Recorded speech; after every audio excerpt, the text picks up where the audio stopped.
Get in, nerds. We are playing Burden of Command. So, this situation has gone so sideways, it's bananas. This whole this is a real kerfuffle. So we're gonna start with Lieutenant Rao, and we're gonna try to take these units and destroy them before the enemy can do anything.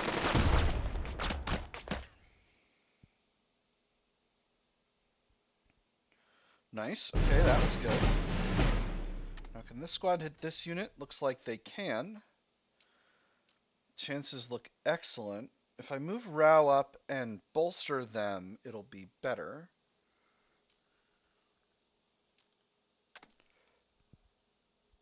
But I don't want to risk the op fire. Beautiful. Alright, so... yeah, I can imagine. I can imagine the stress of this situation. So, let's get... speaking of stressful situations, let's get these assaults going. Frag out!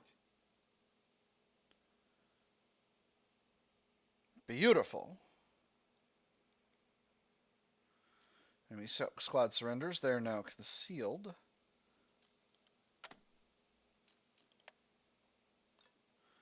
Let's go for the lieutenant. Yeah! Beautiful.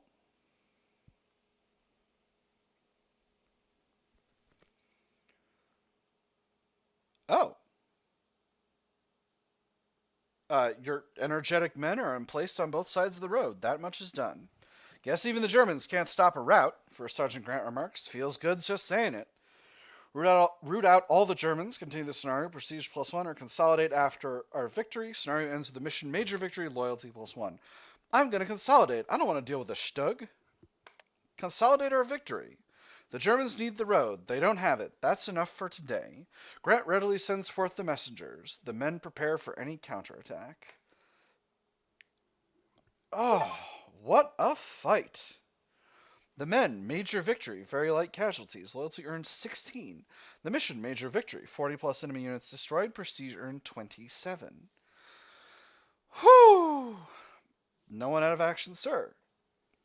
That was a stressful fight. They really kept me on my toes, but you know, I did the work. I did the work. I successfully engaged 2 Stugs with 2 Shermans, which it takes a lot of guts. If I do say so myself. Let's continue with the story. I didn't expect that to actually end that fast. Right. And it had to be taken. Well, you know, that's hell. We heard that story. You have to take that. And I've since learned that my division commander was the kind of guy that kept the Germans off guard all the time. Continue pushing, push, which I think one of the things that helped win the war. Real Hearts of Iron 4 player. What a division commander. Nobody tell Charles I said that. Push, push, push. At last there is quiet. Mission major victory. At least 40 units destroyed. Men major victory. Casualties less than 10%. Not bad if I do say so myself. Your men follow the barrages and take the crossroads, splitting the enemy's column. They are protected by a storm of steel. Nickel Company digs in against the inevitable counterattack. From the south there comes the roar of engines and the clatter of hundreds, thousands of German infantry on the march. You call on the coordinates to the radio net and tell them to bring the action one more time. A full-throated thunder fills the air in reply. 75mm tank guns, 105mm howitzers, and the mighty 155mm long tom guns get to work. Shells streak overhead by the hundreds and descend upon the valley. They bring a fresh hell with them.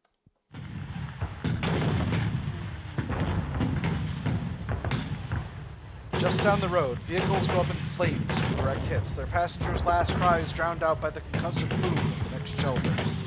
The cars and trucks that survive are thrown around like toys from the shock of the impact. Tanks shudder as they lurch off the road only to be blasted apart with the scream of tortured steel. They are doing what you strove to prevent. But there are other screams too, the screams of human beings being torn apart by the hail of shrapnel that lashes the ground, the screams of men and women. They all burn alive in this cauldron of fire. Their screams are pure animal fear. 13 miles of road are raked over the coals. I feel like the "there are civilians down there" aspect was not well emphasized in the scenario. Overall, I thought it was fun. I thought it was a gigantic. I thought it was a really good, solid tactical challenge. But I feel like this part of it, like I ran infantry squads up into this situation, so like I feel like if there were civilians down there, I would know. Anyway, survivors scramble to get away from the carnage, fear lending their feet speed.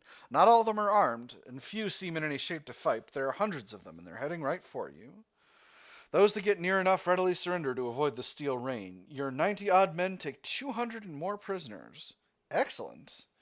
Distant cries of the dying begging for water, for help, for a mother are smothered by the crackle of flame. The sickly sweet stench of cooking flesh assails you. At the sight of a dying woman, pieces of her sloughing off, PFC Roberts retches. Patterson quickly ties a wet handkerchief over his nose, and others do the same. The army brings in bulldozers to clear the wreckage. Engineers dust the corpses with lime to keep the stench down, but that only does so much. The crack of pistols firing as wounded horses are mercy-killed continues well into the afternoon. Nearby, Morris tries to stuff cotton in his ears to block out the sound of it. For his part, Patterson winces whenever a dying horse flops wetly against the ground one last time. Roberts gags openly after a woman's body dangles out of a burnt-out car as it is shoved into a ditch. Thankfully, you receive orders to redeploy to Montelamar for rest and refit in the shadow of an old castle.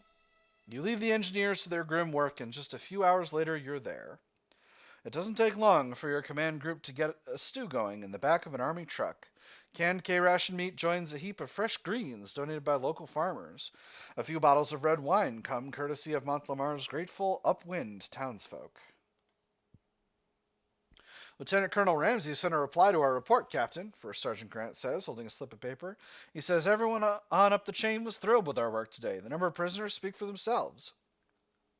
Your officers approach the command truck one by one. With their men settled in and dinner not yet ready, there is time for other things. They'll want to discuss what happened today. The men will be uneasy about the slaughter. How do I tell them there will be more of this? They'll want to discuss what happened today.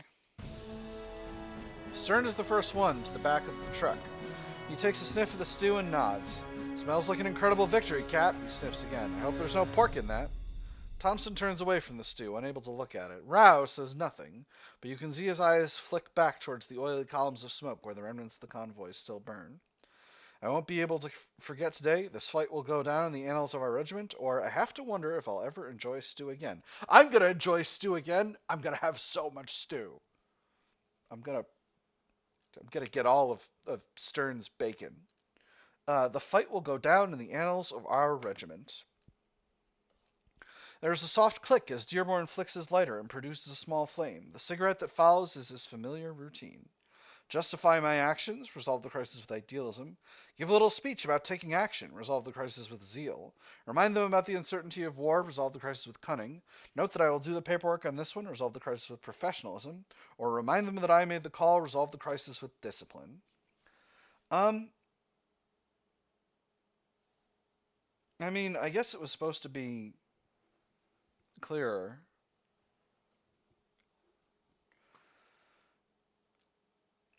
I've got a lot of discipline. I'll resolve this with discipline. It only takes a few words to remind him of the chain of command. The lone bombardment of the column was by your command. You kept a tight grip on the artillery, and that showed. Discipline advances, combat fatigue plus 20, realism plus 2. The lone bombardment of the column was by your command. I guess we're talking about the one at the very end after the battle. Thompson acquires compassion. His combat fatigue plus 20. So many people dying, Thompson says, when they should all be at home. Rao tenders a respectful nod at your way. Rao advances discipline. Maximum attained. You command and we obey, Dearborn says. That's how the army works. Dearborn advances discipline. Maximum attained. His combat fatigue plus 20 and realism plus 2. If it gets us to Berlin faster, I won't complain, Stern says. That's why I signed up, after all. Stern advances professionalism, his combat fatigue plus 20. The stew is ladled out into the mess tins. The wine is poured. So ends another day in France.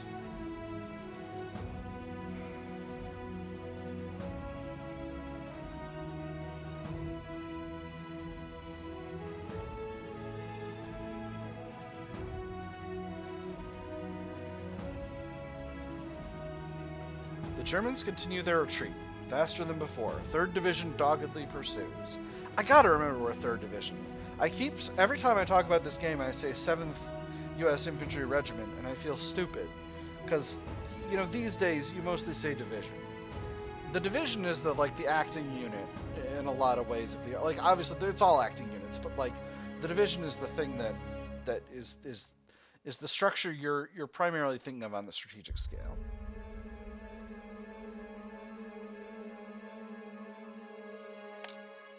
All right. Let's aid the men.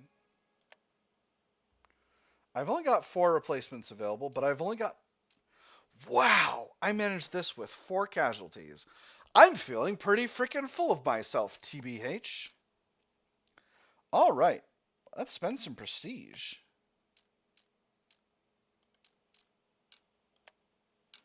We'll spend a little bit of loyalty, reducing their stress. Could send units for R&R. Dearborn's got a lot of combat fatigue. I've demanded a lot of Dearborn's squads. This costs a bunch of prestige. I'm not gonna send anybody out for R&R just yet. This is the 2nd battle of the arc. Maybe things will be easier after the next one, because I don't know how long it's gonna be.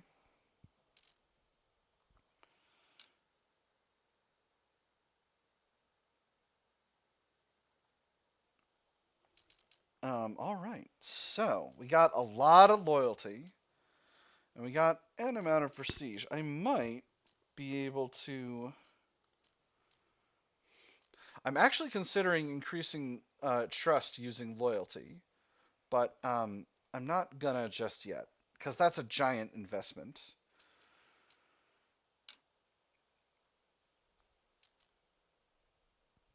All right, let's continue.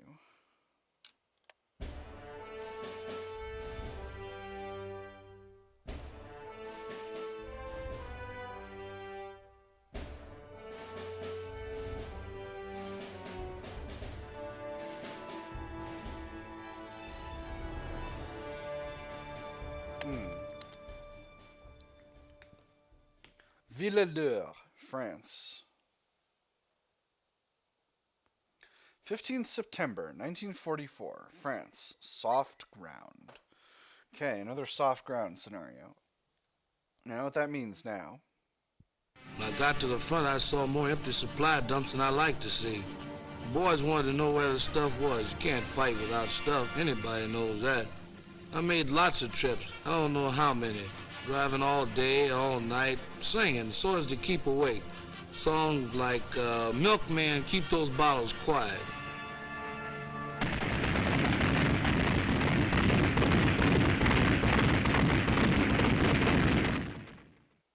If I'm not mistaken, that was someone who served in the Red Ball Express, which was a huge supply effort in France during the war. 15th September 1944, running low. We thought it was almost over, that it'd be easy going. We should have known better. There is no stopping after the roads around Mont-Lamar are cleared. There's no stopping after the roads around Mont-Lamar are cleared. You and the rest of the 7th press northward at the tip of the Allied armies. Together you surge through the Rhone Valley like the roaring breakers of a flood tide. Village after village is liberated. Soon they become a blur of cheering French civilians, sparkling champagne, and fluttering tricolor. Best of all, the Germans barely even put up a fight. Here and there they set up a roadblock, fire a few shots, and then race north again when the artillery booms. At Besançon, they try to stand and fight behind the walls of a 100-year-old fortress, but they don't last long. 2nd Battalion cracks the fort with tank destroyers and storms the broken ramparts. Tank destroyer battalions is a funny story that I'll probably tell at some point. And yet the Germans keep going, day after day, further and further away. Another skirmish, another town, and every evening your men stumble away from the road and fall asleep wherever they can, with barely enough strength to scrape out slit trenches. Sleep comes uneasily. Sooner or later, the Germans will stop running.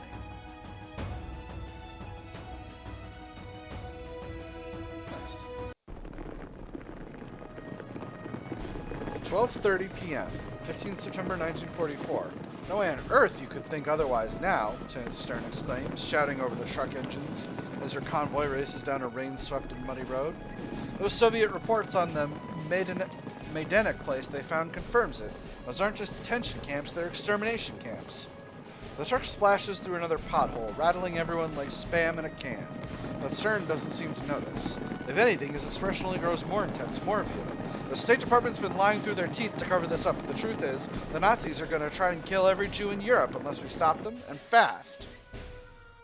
Spam in cans doesn't rattle. Maybe it did back then. But it's packed in there pretty good. What was supposed to be a briefing en route has become something more. I'm afraid that I cannot fully accept your reasoning, Lieutenant Dearborn replies as he methodically retrieves a cigarette from a fresh pack. Now, I hope everyone understands that my family has not always been on the same side as the federal government, but this is not the war between the states. I see no reason why Washington would attempt to cover up something such as this. The Virginian shakes his head. I sympathize, but this is too far-fetched to be anything but rumors, and certainly should not dictate the pace of operations, given the very real issues of supply and organization we are now suffering from. The Bolsheviks are scheming liars by their very nature, and I would not trust a word of what they say, Lieutenant Rao replies bitterly. But Stern's judgment? Stern I trust. And the ability of the Nazis to be capable of a thing like you describe? He turns over and spits over the tailgate into the pouring rain. I trust in that also. Stern doesn't let up. The one guy in this truck who hasn't seen what the Nazis can do firsthand, believes me, he says. What the heck is gonna take to convince the rest of you? Every day we rest our weight is another day Hitler's goons kill thousands of innocent people. So if losing a few other guys can save millions, it'd be the right thing to do. He falls silent, and there's only the roar of trucks and the patter of rain on the canvas roof. Jeepers, Nate, Lieutenant Thompson replies anxiously. Don't you think you're taking these rumors a little too seriously? We all know the Nazis are bad, that's why we're fighting them, but extermination camps? You can't let this stuff get to you. We still got a war to fight. Stern turns to you, his expression just short of desperation. Do you believe me? Everyone waits on your answer now that Stern has singled you out. The claim seems impossible, but then so have a lot of things. I fear you might be right. Stern's combat fatigue -10, all others trust -10. Be realistic, Lieutenant. Stern's trust -20, all others +5. Focus on the war, the rest comes later. Stern's combat fatigue +10, all others trust +5.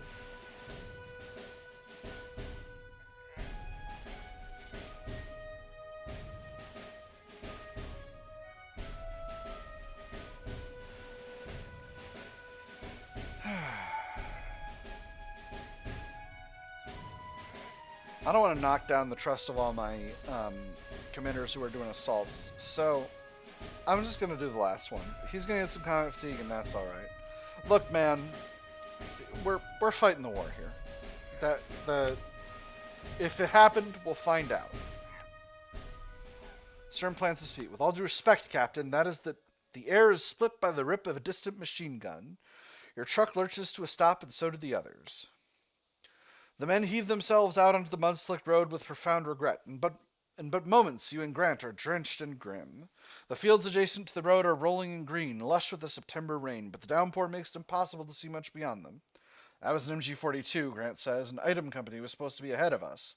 The ripping rattle of German machine guns starts up again. The soft crump of mortars, and most worryingly of all, by the deep bloom of field guns follows. Those weren't just parting shots. Directness -1. That sounds like real trouble to me. This sounds like a goddamn counterattack. Nod. This sounds like a goddamn counterattack. The platoons... That's just rain. The platoons shake out their scouts. Then the chatter stops as if cut off by a bayonet. Nickel Company has received its share of replacements, but almost everyone in your truck is a battle-hardened veteran by now. They check their rifles and keep the rain off them. The Germans have taught you well. A jeep pulls up beside your truck. Lieutenant Colonel Ramsey dismounts and strides over.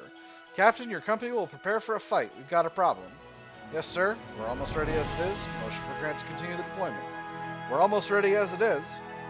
The Krauts are holed up in a village about a mile up the road, a place called Villelure, Lieutenant Colonel Ramsey explains under cover of a hastily arranged tarp.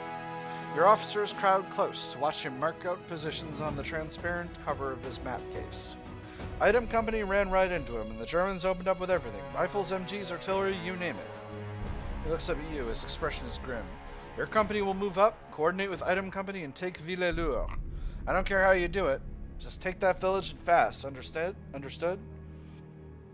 So here's Villelure.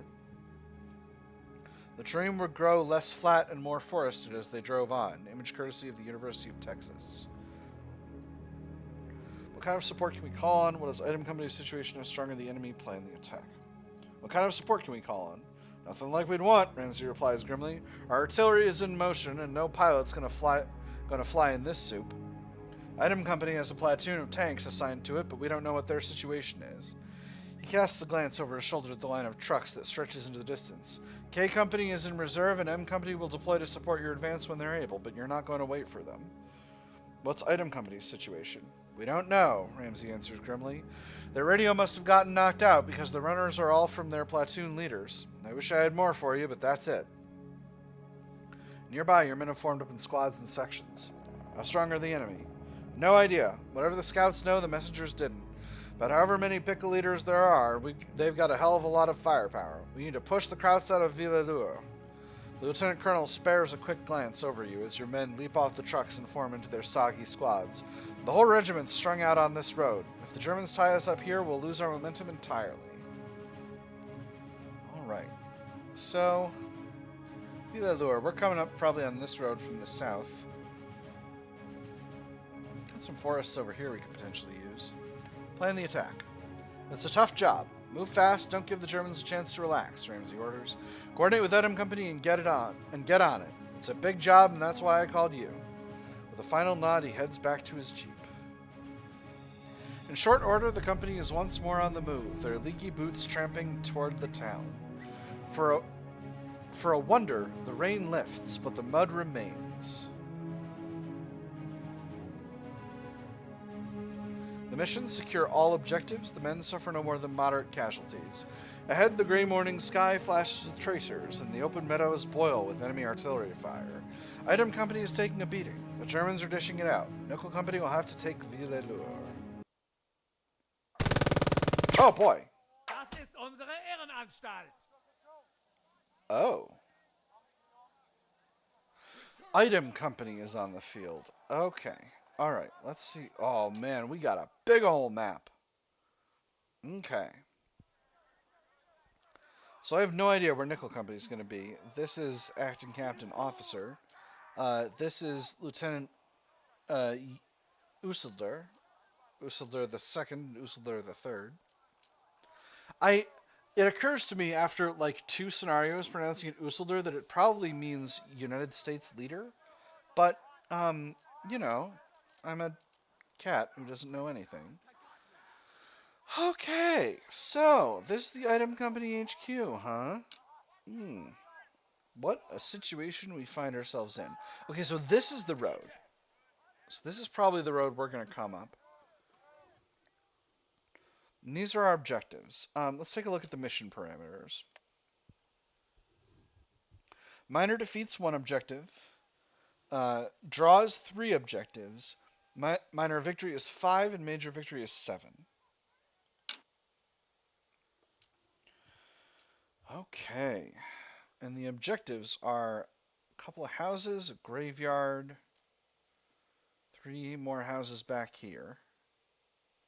Okay, so minor defeat is we just get this. Now, where are some positions the enemy could want to be?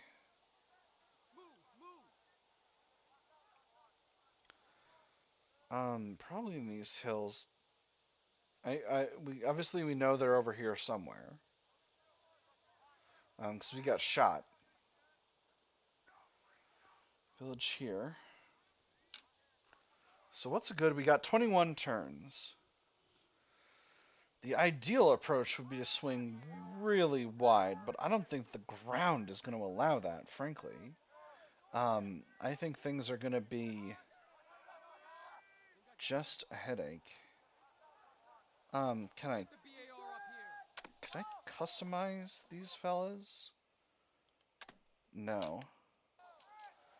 That's a crying shame because I can't tell who's anyone.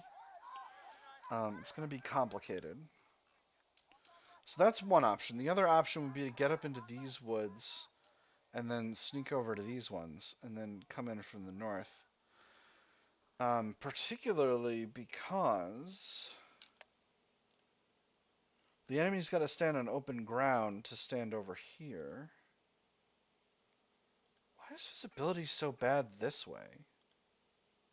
It's really quite curious. It's probably the rain. That's probably what's happening. Well, no, because visibility is fine over here. But it's particularly from up on this this little plateau over here, which means, again, this is a pretty solid place to advance. Again, assuming there's not Germans in these woods. And then down here is also preferable, depending on what the enemy's artillery situation looks like. If they got units over here, they still won't be able to see down here. But if they got them up along this ridge line, commanding these heights, that'll be difficult. Anyway, I'm just kind of giving you the lay of the land here for this battle because it's going to be a long one, and I do not have time to fight that tonight. This is an intriguing tactical situation to be in. But I'm going to, I think I'm going to leave it here. Last couple episodes were pretty long. So this one will once again be a short one for the fiction. Nothing wrong with that. Yeah, so that is all that we'll have tonight. Yeah, so that's all we'll have tonight. My nerds, thanks so much for following the series. If you've gotten to this far, I hope you're enjoying the game.